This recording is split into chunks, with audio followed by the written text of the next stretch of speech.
Hello and welcome to your astrological vibrations for Monday, February 3rd, 2025 by Gaia Blooming. I'm Mimi, and our energy mantra for today is I honor the yin vibration and the perseverance of the yin vibration through all time, place, and space. So, we have some astro cooking energy happening this week. And it's all setting us up for some of the big astro shifts that are coming in March. So March is just like, whoa, everything that's unfolding. We have our eclipse season. We have retrogrades, Venus retrograde, Mercury retrograde happening. We have Neptune shifting signs. I know this is February. We're just at the beginning of it. And yet here we are setting up for this. So the reason why I'm mentioning March is because where we're at is kind of like what we're retrograding back into. So we have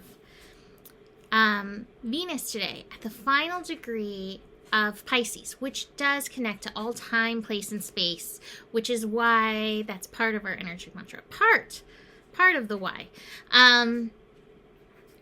And I think that this is a call to like lean in, listen to your yin, listen to the intuition, because this energy is going to be coming in hot. It's going to be coming in strong as it moves into Aries tomorrow, right? Venus in Aries.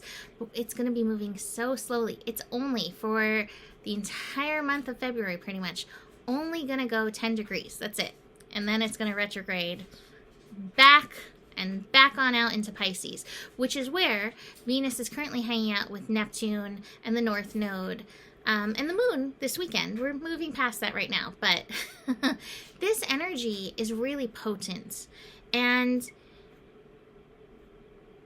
it's a destiny moment. Every single time I have thought of this astro, a Willie Nelson song called Moment of Forever has popped into my head. This is a moment of forever. This is a moment that connects to all time, space, and it can help direct your path forward depending on your hocus pocus focus.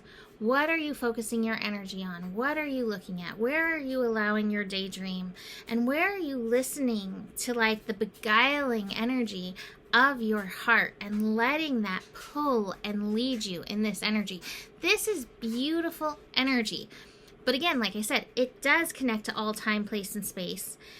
And it is strongly potent for your path forward. So your awareness is necessary. Your paying attention, and I would say even grounded energy, is necessary in this, even as you look forward and daydream. So keep that in mind. Now, the 29th degree can be very karmic of Pisces. The 29th degree of anything, but the 29th degree specifically of Pisces, it's the final degree of the zodiac. It contains like all of the zodiac. And to me, it really can take us back and into all time, place, and space. And so be aware where any of those energies, whether it was a beautiful love affair or some part of your talents and gifts, or even financial blessings, we'll say financial blessings, or financial challenges, any of it can show up. But these energies may be showing up to be witnessed, processed, and you will have to pay attention if it's coming up to be released or if it's coming up to remind you of a part of yourself, remind you of who you are, remind you of who you were, engaging that energy. So do keep that in mind in this astro energy today. Now, it's not to say it's all just like whoo, flowing and beautiful, but I do have to say that I got a herd of females. I don't know. Is it called a herd? A murder of females? I don't know. I got the Queen of Wands, the Empress, Queen of Swords, and my favorite, the Patience card, all together with intensity. So the yin energy is coming at us strong.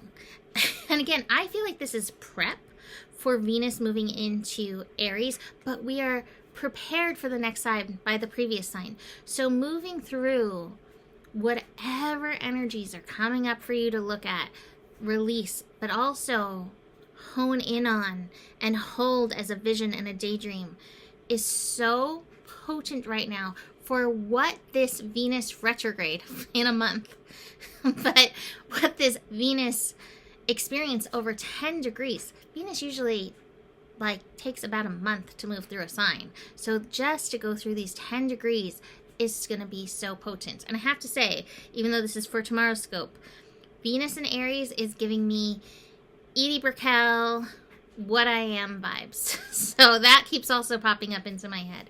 But for today, including What I Am, that can also work with the Edie Brickell energy. But for today, lean in, tune into this energy and see. Now, the Rumi card for our last day of Venus in Pisces is connecting us into our gifts and talents and how we are of service. And that is part of the Venus energy as well. So keeping your awareness up and available around that is going to be helpful in this energy, especially again, because Neptune and that North Node, which is a call to a destiny path, is also holding space in this energy.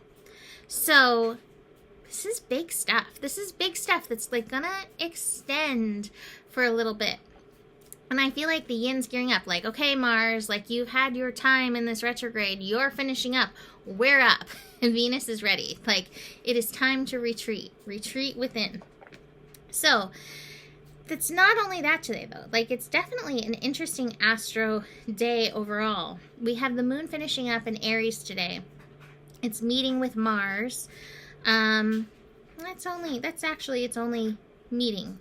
Moon and Mars in a square. This will be really early in the morning for people, so you may wake up feeling meh. You may wake up feeling not wanting to get out of bed. However, enough time may have passed that you're able to get past that. The next connection is finding ourselves getting excited about something. We have Mercury and Jupiter connecting. So Mercury in Aquarius connecting to Jupiter in Gemini. Jupiter is planning on going direct. It's not planning, it's happening. It's going direct tomorrow. Hooray. And so this is Jupiter's last big meeting before going direct. That's always potent. Mercury in Aquarius, again, is how are you directing this future? What are you looking at in regards to the future? And what is the vibrational energy of any and all of this? Tuning into that and tuning your vibration. And tuning your vibration through working with your mental energies and being really aware of how your mental energies are serving your vibration and serving your future, or keeping you stuck in story loops. And if you're stuck in a story loop, amazing that you're paying attention to this, because that means there's some healing that can be done that can help take you out of the loop. So be aware of that. We also have Mars connecting into Chiron. That feels really interesting. Again, might get a little spicy. Mars in Cancer has some emotional energies that it wants to expel, that it wants to move through. So as it's connecting to Chiron and Aries, this might be, deep layers of yourself, again, that have been part of your story that are this isn't even true. This is not who I am. I'm not aware of too many things. I know what I know, if you know what I mean. I'm where's the line about, who I am? What I am is what I am. You what you are, or what?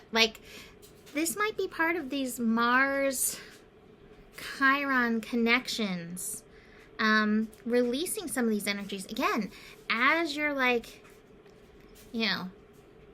moving towards the light on this yin path that we have opening up. Now, speaking of yin, moon is going to move into Taurus in the evening, and its first connection is going to be with Pluto, and it's going to be a Pluto square. So we may have some Plutonic colonic, and again, this might be around our talents, our gifts. It might be around money and the cost of eggs and everything else that's going on. Any and all that stuff can push you off, but you're reminded to come back and look at the stories that you're telling about this, because the stories that you're telling are feeding into the unfolding story of all. And I know then I want to be telling a better story, because I know that I do have influence over what's unfolding. And my influence is potent, and so is yours. So watch that. Watch that energy. Ugh. That feels like a lot.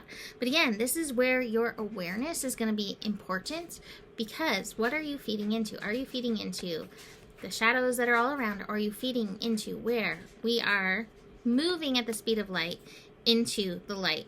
Now, I have to mention that we have this shouldy card in here, right? The Queen of Swords. She was upside down. This is not about getting shouldy. It really is about being in this beautiful, divine, feminine energy with your creativity, with these gifts and your light that you have, your gifts, light, and talents that you have to share, and holding patience for the process. Because unfortunately, where we're at in the world, while it doesn't look or feel very pretty, sometimes you need to like wiggle a jar to get it open. And we have a lot of wiggling to do to release some of these deeper shadows. So the best thing we can do is look at our stories and look at where our stories are feeding the shadow, and look at where our stories are feeding the light. 11:11. Let's look at this card, the Angel Raspar. I know I've pulled this once or twice, but she is here again to support us. Tell me the truth, I asked love. What are you? I am the everlasting life, love said. I am the reoccurring joy of living. My friend was asking me today, like, why are we here? Like, is this joyful? All these things? It can be. I'm going to read just the end of this because it's a lot. This oracle comes to you with guidance. You are being guided deeper into life purpose and divine destiny, like a maturing adult who is ready to take on the mantle of greater responsibility. Your soul is stepping up, and you are going through a process of assuming more spiritual responsibility for the honest and empowered expression of your own essence. And through that, your healing presence in the world is increasing. You are stepping up and forward onto your path. This is appropriate now. It will make you more visible, but that is as it should be. It's not about being worth more than another. It's about the utterly sensible use of a light that is not to be dampened down by a shade, but instead placed where it can cast its fullness, so that others, still in the darkness, may find their way more easily. This is efficient, intelligent, and sensible. Your success and growth is drenched in compassion and brings joy to the heart of the master, as another and another find their way, benefiting from the light of your being. So shine true, be humble, but not dismissive of your gifts. Allow others to find their way more easily, because you choose to honor the power of the great silence that emanates through you evermore as you trust and surrender. This oracle brings special messages of reassurance that you are making progress and are indeed on the right path. Although it may not unfold exactly as you anticipate, it is unfolding, and you are making a positive impact in the world, more than you consciously realize, and you are asked, therefore, to continue. Do not give up. Do not turn back. Just continue. Take your steps, your journey, and know that the great master is aware of you and is sending the holy ones, including wise, ancient Mother Angel Raspar, to bring you the blessings of true silence now. Let it clear and soothe your mind and heart, and help you remember the peace that dwells within you. All is well. I'm not even going to read the sacred honoring ritual. I'm just going to leave that there, because I think that was the message we all needed to hear, that aligns so greatly with this lineage of yin energy supporting us on multiple layers as the yin is rising. It's a slow rise, and that's okay, because it's been a long time to be buried, right? So, but just know it's rising, and your work, my work, is to allow it to rise within us, and trust that it is. So let's leave that there for today. You can book a reading if you want some help and support in guiding yourself, guiding your mind through these times. Email me, mimiclark@gmail.com. And the better it gets, the better it gets. There's more than enough love in the world for you. You have the power, and may your guiding light be strong, and know that you can trust the process. And of course, you are the solution. Namaste.